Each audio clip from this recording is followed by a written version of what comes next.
It's on here now. The goalkeeper's beaten, and South Africa have got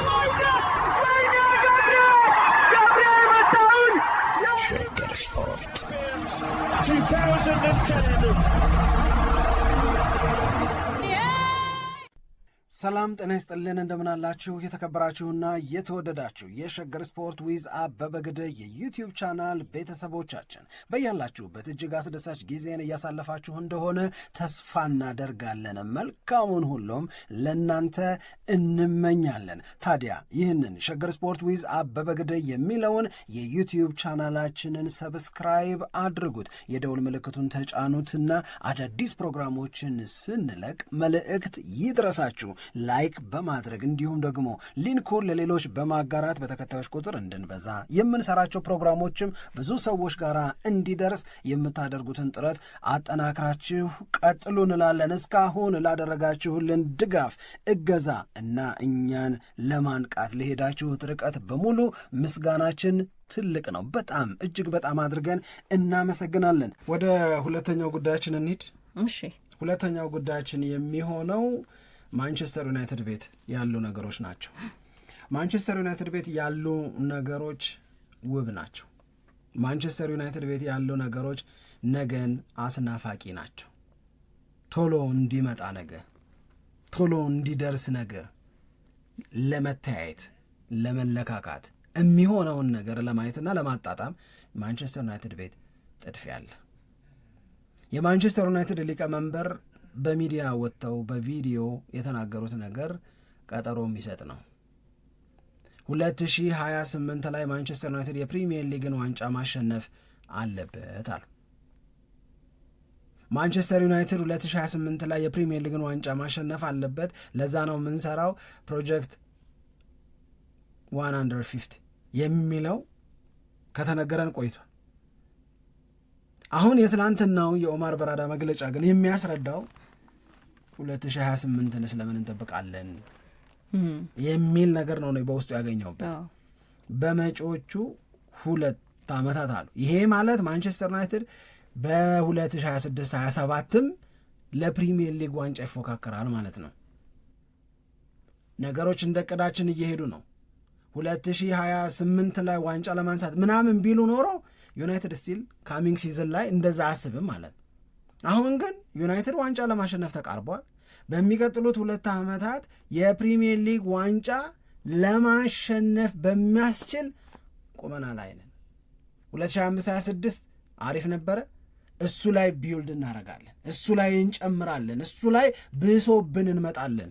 ይሄ ነው እኮ የኦማር በራዳ ንግግር። ብሶብን እንመጣለን። ባሳየሽው ለውጥ ባሳየሽው መሻሻል ላይ እንደገና መጨመር እንደገና መገንባት ነው የሚሆነው። እዛ መገንባት ላይ ነው ተስፋው፣ እዛ መገንባት ላይ ነው ዋንጫ ማሸነፍ የሚለው ነገር የሚመጣው። ሩቅ አይደለም። ማንቸስተር ዩናይትድ እንደገና የፕሪሚየር ሊግ ዋንጫ አሸነፈ የምንልበት እንደ ኦማር በራዳ አገላለጽ ማለት ነው። በጀመርነው ልክነት በጀመርነው ፕሮሰስ ላይ የበለጠ ራስን የማጠናከር ስራ እንሰራለን አሉ። በዚህ አለመደሰት፣ በዚህ ተስፋ አለማድረግ ምናምን አትችልም። የሰውየው ንግግር ይቀጥልና በዚህ ክረምት በግልጽ የተቀመጡ እቅዶች አሉ፣ በግልጽ የተቀመጡት እቅዶች ይፈጸማል። የሚያሻማ ግር የሚያሰኝ ወይም ግራ የሚያጋባ ነገር የለንም። ያለን ነገር ግልጽ ነው። ያለንን ግልጽ የሆነ ነገር ተጠቅመን ማንቸስተር ዩናይትድን እናጠናክርና ለካሪክ እንሰጠዋለን። በቀደም ምን አለ ካሪክ? የሚያምነው 4 ይቀራላል። አንድ እኮ በእጁ አስገብቶ 4 ይቀራላል። 4ቱ የት ቦታ ነው? ከዚህ በፊት ስንገልጸው የነበረው ነው። ሚድፊልዱ በግራ መስመር በኩል እና ደግሞ በማጥቃት። አሁን 2 ወሬዎችን ልነግርሽ። ማንቸስተር ዩናይትድ ፊት መስመሩ ላይ ምንም እንኳን ፕራዮሪቲው ባይሆን የዝውውር እቅዳቸው ሲቀመጥ አንደኛ ፕራዮሪቲ የሚሰጠው የመሃል ክፍሉ ነው፣ ሁለተኛው በግራ መስመር በኩል፣ ሶስተኛው አጥቂው በፕራዮሪቲ በቅደም ተከተል ካስቀመጥሽው ውራ ነው ማለት ነው። ግን ፕራዮሪቲም ባይሆን መልካም አጋጣሚዎችን ሀንት እያደረገ ነው ማንቸስተር ዩናይትድ። እነዚህ መልካም አጋጣሚዎች ለምሳሌ ማንን ያገናኘው? አሁን ከ4-5 ደቂቃ በፊት የወጣ መረጃ ነው የምነግርሽ። ዱሳን ቭላሆቪችን አገናኘው። ፍሪ ኤጀንት ነው።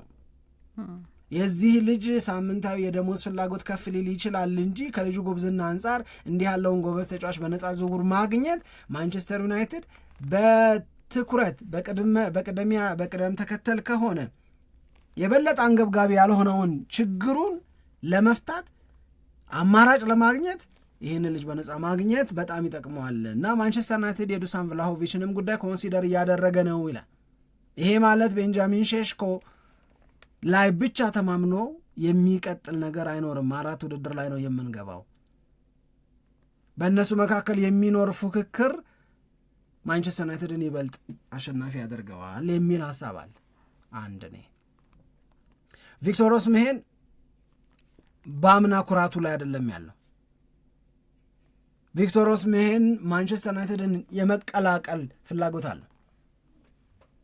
ነው እንጂ እንደገና መግደርደሬ እኮ ነው እንደ ሴትነቴ ብላ እንደዘፈረች ድጋሚ እስኪመጣ ምናምን ትፈልጋለች ማለት ነው አይደል? እንደዛ አሁን ቪክቶር ኦስሜሄን ያንን ስሞቹም ደስ ይላሉ ሆነን ለመናገር። ሁለተኛው የማንቸስተር ዩናይትድ ጉዳይ የሚሆነው ለእኔ በጣም ግድ ነው የምለው በረኛ ነው። በረኛ ምን ሊሆን ነው ማንቸስተር ዩናይትድ? ምንም ምን ነው ልጁን ልታነሳ ነው ልትይ ልጁና ሁሌ እኮ ነው የምትለው። አይ አይደለም፣ ይኸውልሽ ማንቸስተር ዩናይትድ ማግዛት ብቻ ሳይሆን ማንቸስተር ዩናይትድ መሸኘትም ላይ ይሰራል አልን አይደል? በዚህ እኮ ተስማምተናል።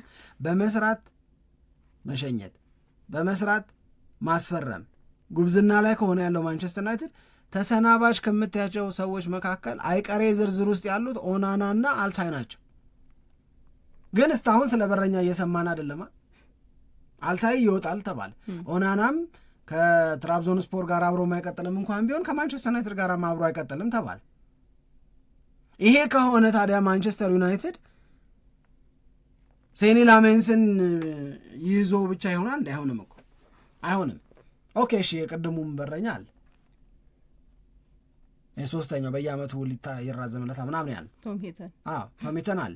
ስለዚህ በመሀል በሁለቱ መሀል እኮ አለ አንድ ሰው ማለት ነው። ግድ ዝም ብለሽ በኮመን ሴንስ እንኳን ብትሄጅ ለምሳሌ ባይንደር ወደ እንትን ይሄዳል፣ ወደ ቱርክ ይሄዳል ተብሎ ነው የሚጠበቀው።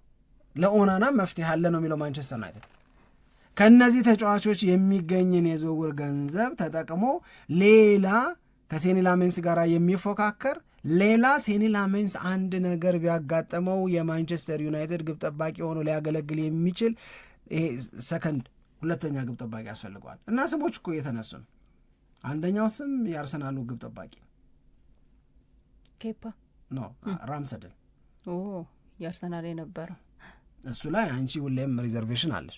90 ደቂቃ አልችልም ይላል አለሽ ራሱን ያለው ታዲሻለሽ እኮ ግን ይገርመኛል። ግን ኦነስቲው በጣም ይገርመኛል። እና ሁሌ በቃ የእሱ ስም ሲነሳ መጀመሪያ አእምሮዬ ላይ የሚመጣው ይሄ ነገር እኔ አልችልም 90 ደቂቃ ኮንሰንትሬት አድርጎ መጫወት፣ የሆነ ሰዓት ላይ በቃ ኮንሰንትሬት ማድረግ ይከብደኛል ብሎ ተናግሯል። ያ ደግሞ ለተጫዋቾች ምን ያክል ዋጋ እንደሚያስከፍል የምናውቀው ነው። እንግዲህ ግን ደግሞ እድል አለው የሚገርመኝ ማለት ትልልቅ ክለቦች ነው የሚያስፈርሙት። ትልልቅ ክለቦች ጋር አብሮ የመስራት እድል አለው። ጥሩ ግን 60 ደቂቃ ብቻ ከሆነ ኮንሰንትሬት ማድረግ የሚችለው አስቸጋሪ ነው። በረኛ ደግሞ በብዛት ካልተጎዳ በስተቀር የሚቀየርም አይደለም።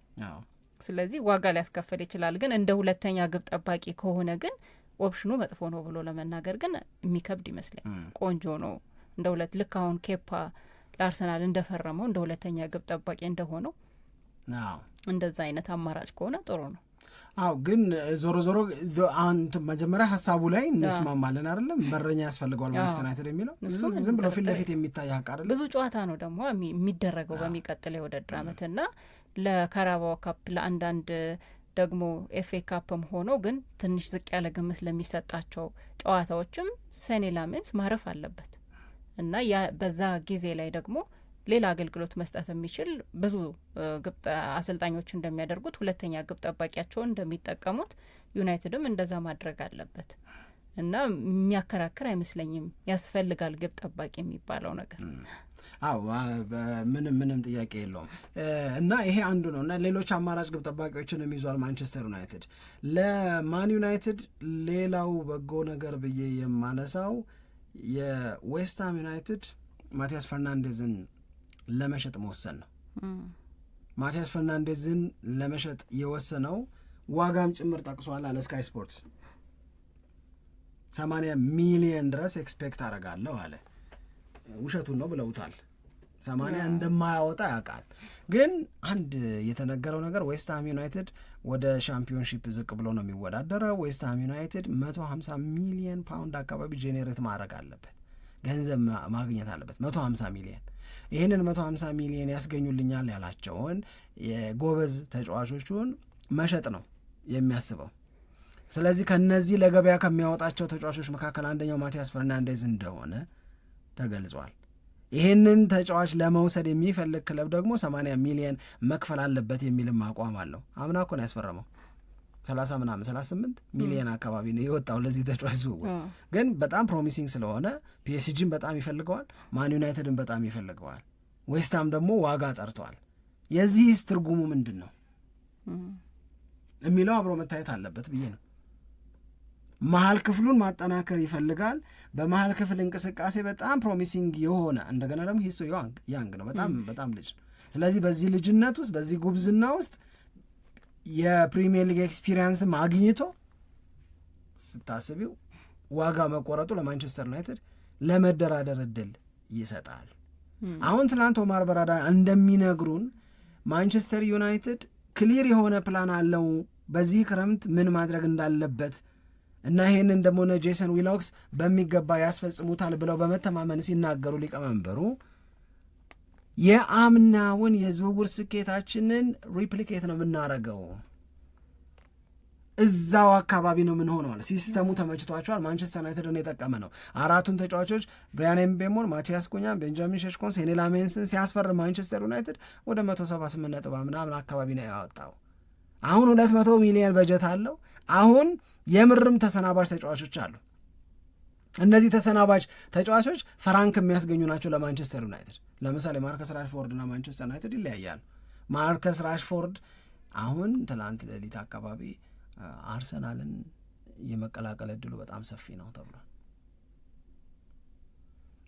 ይሄ ዜና ዩናይትድ ደጋፊዎችን ያስደስታል ወይ? ይሄ ዜና ለአርሰናል ደጋፊዎች ምቾት ይሰጣል? አላውቅም።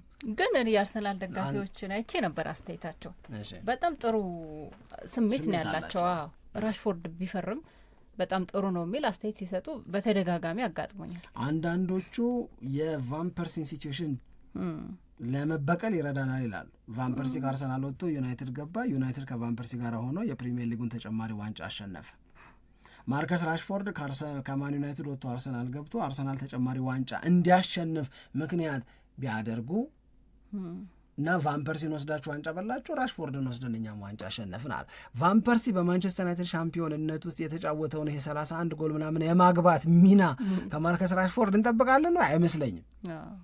እዛ ቦታ ላይ ያለውን ክፍተት በማስተካከል ረገድ ራሽፎርድ ጥሩ ሚና አለው ብሎ በማሰብ ነው እንጂ እንደዛ 30 ወይም ደግሞ 20 ምናምን ጎል ያስቆጥራል ብሎ ለማሰብ ራሽፎርድ አሁን ባለበት ሁኔታ ከባድ ይመስለኛል። አንዴ ነው ያደረገው ወደዛ አይነት ቁጥር የደረሰው አንዴ ግን መልሽ ማንቸስተር ዩናይትድ ግድ የለውም።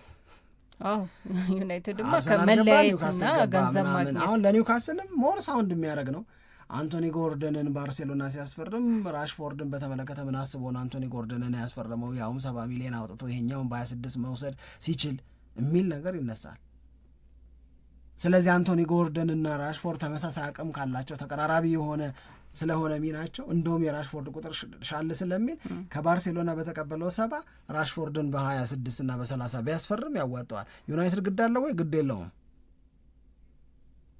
ሉዊስ ሃልን ብቻ ይስጡት። አርሰናል ይክፈል እንጂ ቢወስደው ቅሬታ አለ ወይ? ግድ የለውም።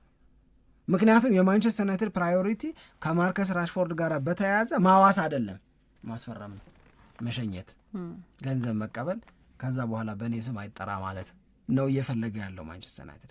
ስለዚህ የአምናውን የዝውውር ጉብዝና በዘንድሮ ዓመት አሻሽለን እንደግመዋለን ብሎ ሲናገሩ ኦማር በራዳ ማንቸስተር ዩናይትድ ቤት ውስጥ ደስታ ቢሆን ይፈረዳል ወይ? በአንድ በኩል ስለ ዋንጫ ቃል እየተገባልሽ ተቃርበናል፣ ደርሰናል፣ እናደርገዋለን ስትባይ፣ በሌላ በኩል ከዝውውር ጋር በተያዘ በጉብዝናችን በጥንካሬያችን እንቀጥላለን፣ እንፈጽመዋለን ስትባይ፣ የሚጠሩ ስሞች የተጠሩት ስሞች ማንቸስተር ዩናይትድን ለመቀላቀል ያላቸው ፍላጎትና ጉጉት ስታየው እንዴ በደንብ አርጋ ፀሐይ ወጣለች ዩናይትድ ቤት። ቅድም አድማጫችን እንዳለው አንዳንዴ ዝውውሮች ሁሌም ሰክሰስፉል ይሆናሉ ማለት አይደል። ግን 2024/25 ላይ ማንቸስተር ዩናይትድ ቤት የነበረውን የማጥቃት ጉድለት እነ ማቲያስ ኩኛ፣ ብራያን ኤምቤሞና ቤንጃሚን ሸሽኮ ተቀላቅለው ማንቸስተር ዩናይትድን አላሻሻሉትም ወይ? ስንት ዓመት ነው ማንቸስተር ዩናይትድ በግብዳ የጨረሰው የውድድር ዓመቱ? ተከታታይ እኮ ያ ማለት ማንቸስተር ዩናይትድ ከገባበት ጎል ብዛት አንጻር ያገባው ትንሽ ሆነ ማለት የገባበት በለጠ። ስለዚህ ማይነስ እየሆነ ነው የጨረሰው። አሁን ዘንድሮ ግን ብዙ ጎል የሚያገባ ማንቸስተር ዩናይትድ ተፈጠረ። እንዴ የትላንት ያህል ትዝ ይለናል እኮ በደንብ ነው የምናስታውሰው እንጂ ብሩኖ ኮኛ ብሩኖ ምናምን እንደ ዜማ ምናምን ሁሉ ተሰርተው የኩኛ ዳንስ። ኧረ ተይ እንጂ ይሄንን ደግሞ አለው የበለጠ አሻሽዬ ሲልሽ ሊቀመንበሩ ዝግጁ ነኝ ሲልሽ የአንቺ ውስጥ ያለውን ፓሽን እንደተጋራው ነው የሚሰማኝ። በጣም ያሳይ ብቻ ለደጋፊዎች በጣም ተስፋ የሚሰጥ ነው እና ቶሎ የውድድር ዓመቱ እንዲጀመር ፍላጎት ያየንበት ነው የማንቸስተር ዩናይትድ ወቅታዊ የዝውውር እንቅስቃሴ። እኔ በማንቸስተር ዩናይትድ በኩል ከዚህ ከዝውውር ጉዳይ ጋር አንድ ያስተዋልኩት አሪፉ ነገር ምንድን ነው፣ የሚጠቀሱ ተጫዋቾች ቅሬታ የምታቀርብባቸው አይነት ተጫዋቾች አይደሉም። ለምሳሌ አሁን ሞርጋን ሮጀርስ አርሰናል ይፈልገዋል ሲባል የተከፈለ ሀሳብ ነው የምታየው። በአርሰናል ደጋፊዎች ይጠቅማል ብላችሁ ነው ምን እንደዚህ የሚል ነገር ስጋት ያላቸው ደጋፊዎች አሉ።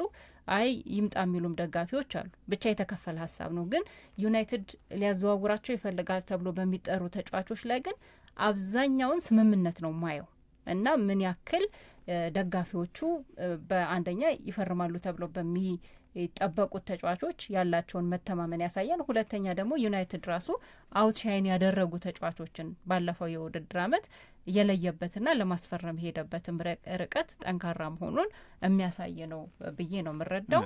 ግን የዩናይትድ አጠቃላይ የዝውውር ተሳትፎ የመጪዎቹ ዓመታት እቅድ ግን በጣም አሪፍ ናቸው።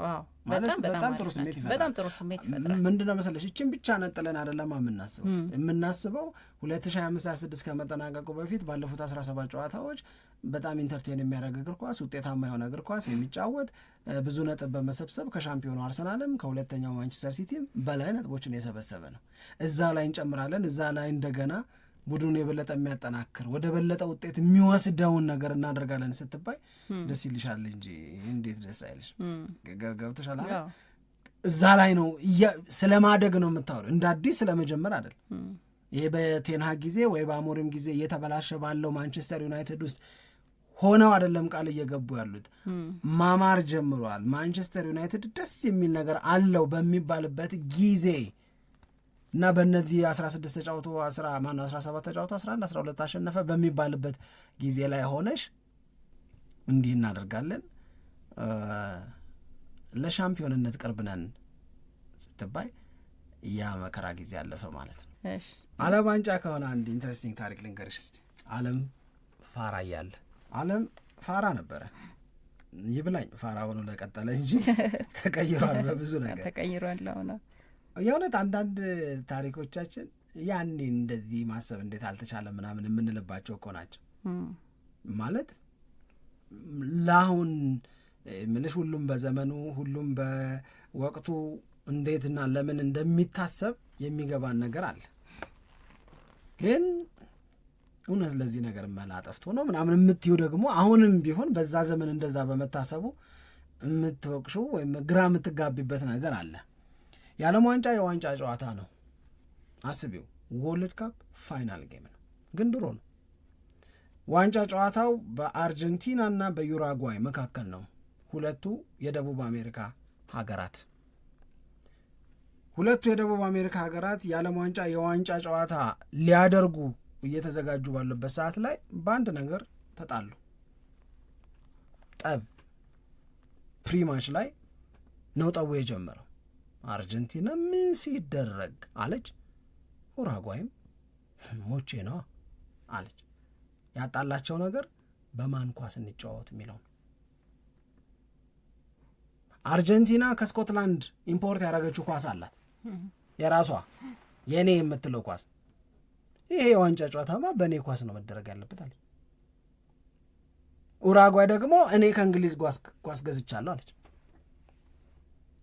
ስለዚህ ይሄ ጨዋታ መደረግ ያለበት በእኔ ኳስ፣ ወንድ ከሆንሽ በእኔ ይለይልናል። አከረሩት ጠቡን።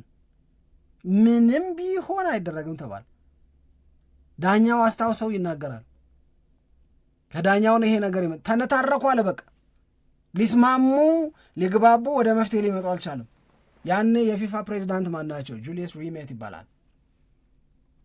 ሄደ እሳቸው ጋር እችም እንዲህ አለች እችም እንዲህ አለች። በሁለቱ መካከል ያለው ተቀናቃኝነት ምናምን ፍጥጫው ከባድ።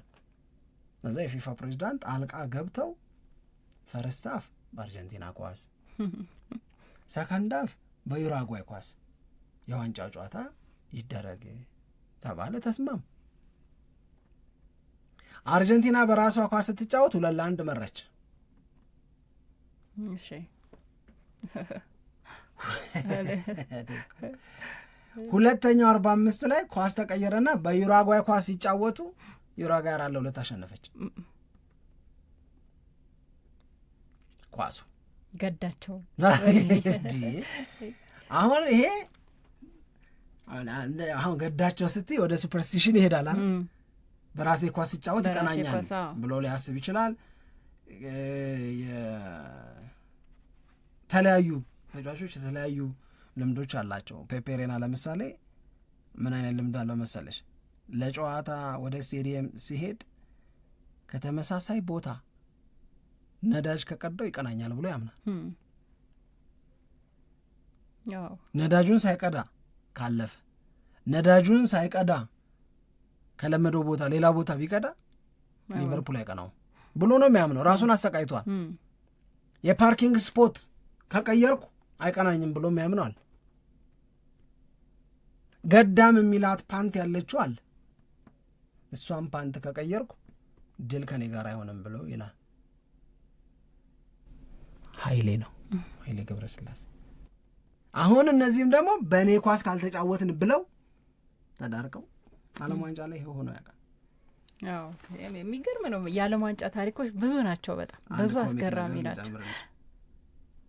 በጨዋታ መካከል ዓለም ዋንጫ ትልቅ ጨዋታ ላይ አንድ ተጫዋች ተጎዳና ወደቀ። አሁን አሰልጣኙ ለምን እንደዚህ እንዳደረገ አላውቅም። የሕክምና ቁሳቁሶችን ይዞ እየሮጠ የገባው አሰልጣኙ ነው። እየሮጠ ሄዶ የወደቀው ተጫዋች ጋር ሊደርስ ሲል ራሱ አደናቅፎ ድፍት አለ። ይዞ እየሮጠ የገባው የሕክምና መርጃ መሳሪያዎች ተደፉ ሜዳ ላይ። እሱም ከወደቀበት ተነሳ፣ የተደፋፉትንም ነገሮች አነሳ። ሲያነሳ ከተደፉት ነገሮች መካከል አንዱ ልትተነፍሹ የማይገባን ነገር የያዘ ኬሚካል ያለው ነገር ነው፣ ተደፍቷል። ከዛ በርከክ ብሎ ሰውየውን የተጎዳውን ተጫዋች እየረዳ እያለ ያቺን ነገር ሳባት፣ ተዝለፍልፎ ወደቀ። ተሸክሞ ሊያወጣ የገባው ሰውዬ በሸክም ወጣ። ዓለም ዋንጫ ማአት ነገር ነው ያለው። በጣም በተለይ ወደ ኋላ ትንሽ መለስክ ባልክ ቁጥር የታለፉት ነገሮች በጣም የሚያስገርሙ ናቸው። ግን ጥሩ ነገሩ አንድ የሆነ ነገር ሲፈጠር ቀጥሎ ለሚሆነው ነገር ማስተካከያ ይሆናል። አሁን የኳሱን ብታይ በእኔ ኳስ በዚህ ኳስ በዚህ ምናምን የሚባል ነገር በቃ ለካምፓኒ ነው የሚሰጠው ኃላፊነቱ አይደለም። በዓለም ዋንጫ ላይ በሊግ ውድድሮች ራሱ ኃላፊነቱ የሚሰጠው ለካምፓኒዎች ሆነ። ግን የሆነ ነገር ይፈጠራል አላቸው። የሆነ ነገር ይፈጠራል። ከዛ ደግሞ መነሻነት ትምህርት ይወሰድና ለሚቀጥለው ጊዜ ማስተካከያ ይሆናል ነው። ግን ታሪኮቹ ግን በየጊዜው የዓለም ዋንጫ መጥቶ ባነሳናቸው ቁጥር ሁሌ የሚያስገርሙ ናቸው። የዓለም ዋንጫ ጀግና ከሆኑት ተጫዋቾች መካከል አንደኛው ብራዚላዊ ሮናልዶ ነው። የብራዚላዊ ሮናልዶ ከሴት ጋር የተያዘ ገጠመኙን ልንገርሽ። ከሴት ጋር የተያዘ ገጠመኝ። ያው ሁሉም የየራሱ የሆነ ልማድ አለው። አንዳንዱ ዓለም ዋንጫ ሲዳረስ ከፍቅረኛ ከሚስት ራቁልኝ ይላል አሰልጣኝ። አንዳንዱ ገርል ፍሬንዶችን ሚስቶችን እና ተጫዋቾችን ያዳመረ ፓርቲ ምናምን ይፈቅዳል ነው ይላል። ወደ አሜሪካ ካናዳ ምናምን ይሄዳል። ሮናልዶ ከሴቶች ጋር ተደጋጋሚ ግንኙነት አላቸው ከሚባሉ ተጫዋቾች መካከል አንዱን ሴት ቀረብ ነው የሚሉት እና አገኘው ብሏል። አንዲት ቆንጆ አገኘው ብሎ እሷን ማታ እንገናኝም እንዴ ይላል። ይመቸኛል አለች። ፍሬንዶቿንም ይዛ ሄደች። ከዛ ተበላ ተጠጣ፣ ናይት ክለብ ነው ይጫወታሉ ምናምን ምናምን። ከዛ ሳምበዲ ራቅ ብሎ ይቀርጻቸዋል፣ ማስረጃ ይወስዳል። ሮናልዶ ያሞላቅቃቸዋል እነሱ ልጅቷንና ጓደኞቿን። መነካካትም አለ፣ መቀራረብም አለ፣ ፈን ማድረግ አለ ምናምን። ይቀረጻል፣ ማስረጃ ይያዛል። ብዙ ከተሄደ በኋላ ብዙ ሞቅታ ያመጣቸው ነገሮች ምናምን ከባህሪ ወጣ ያሉ ነገሮች ምናምን ከተደረጉ በኋላ ወንድ እኮ ነን አሉት።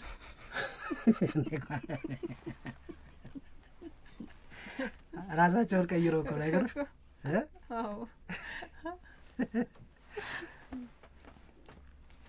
ይህ በጣም ከባድ ነገር ነው። ታስታውሻለሽ ይሄን ታሪክ? አዎ አስታውሳለሁ። በጣም ከዛ ይሄንን ሚስጥር እናወጣለን ብለው ሮናልዶ እንደዚህ ነው ለካ ምናምን እናስብልባሃለን ብለው ብር አምጣ አሉት። በኋላ መሰማቱ ላይ ቀር። አሁን የውጭ ሀገር ኤክስፒሪየንስ ያላቸው ሰዎች የምለው ይገባቸዋል። የምር የምር የምር ራሳቸውን ዲስጋይዝ ያደረጉ ይሄ የሴት ሉክ መፍጠር የሚፈልጉ ሰዎች ዎክ እያደረጉ ለመለየት በጣም ትቸገሪያለሽ። በርሊን ላይ የዓለም ሻምፒዮን ለማየት ሄደናል። ሩጫ 2009 ላይ ሄደን የኢትዮጵያ አትሌቲክስ ቡድን እኮ ሲመከር ትዝ ይለኛል እኮ ነው እኮ ሰምቻለሁ። እሱ ተጠንቀቁ ሴት መስለው አገኘው ብለህ የተባለ በእውነት እውነቴን ነው እኮ በአጠገብሽ ልፍ ምናምን ሲሉ እንትን እረፍ ምናምን ምክር ልነግርሽ አለች። እና ሮናልዶንም እንደዛ ተጫውተውበት ነበር እላለሽ ፈልጌ። ለዛ ነው ያው ተጫዋቾች በጣም ጥንቃቄ ዓለም ዋንጫ ላይ በጣም ብዙ ትሪኮች አሉ። ብዙ አሉ። ለማንኛውም ግን የዓለም ዋንጫ እየደረሰ ስለሆነ በየዕለቱ በፕሮግራማችን ላይ እንደዚህ አይነት ታሪኮችን እናነሳለን። እንደዚህ እያመጣ ስትነግረን በጣም ደስ ይለናል። እናመሰግናለን በጣም እሺ፣ በጣም እናመሰግናለን። በያላችሁበት መልካም ቀን። ኢትዮጵያ ለዘላለም ትኖር።